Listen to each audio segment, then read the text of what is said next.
Praise the Lord. கிறிஸ்துவுக்குள் எனக்கு மிகவும் பிரியமானவர்களே, ஆண்டவராகிய இயேசு கிறிஸ்துவின் நாமத்தினாலே உங்களுக்கு மிகுந்த சமாதானம் என்று நான் உங்களை வாழ்த்துகிறேன். 147வது திருப்பாடல் 14வது இறைவார்த்தை. அவர் உன் எல்லை புறங்களில் அமைதி நிலவ செய்கிறார், உயர்தர கோதுமை வழங்கி உன்னை நிறைவடைய செய்கிறார் என்று எழுதப்பட்டிருக்கிறது.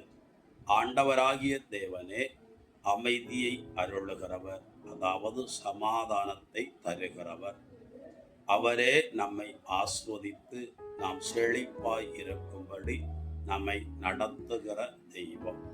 ஆகவே அமைதி இழந்து சமாதானம் இழந்து இன்றைக்கு நீங்கள் காணப்படுவீர்கள் என்றால் 147வது திருப்பாடல் 14வது வசனத்தை உறுதியாய் பிடித்து கொண்டு, எங்கள் எல்லை புறங்களிலே நீர் சமாதானத்தை கட்டளையிடும்படி நான் ஜெபிக்கிறேன் என்று சொல்லுங்கள்.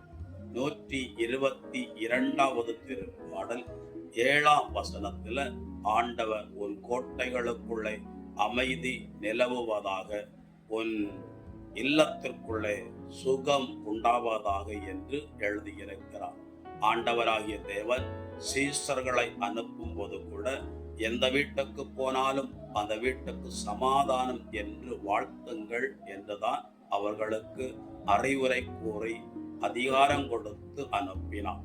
இந்த நாளிலும் உங்களுக்குள்ள ஒரு தெய்வீக சமாதானம், உங்க வீடுகளுக்குள்ள ஒரு தெய்வீக சமாதானம் உண்டாகவும், உங்கள் தேவைகள் சந்திக்கப்படவும், உங்கள் கைகளின் பிரயாசத்துல ஆண்டவர் 100% ஆசீர்வாதத்தை தரவும், உயர்தர கோதுமைகள், அதாவது உயர்தரமான வேலைகளையும் ஆசீர்வாதங்களையும் தந்து உங்களை நடத்திட நான் உங்களுக்காக அவரிடத்தில் ஜெபிக்கிறேன்.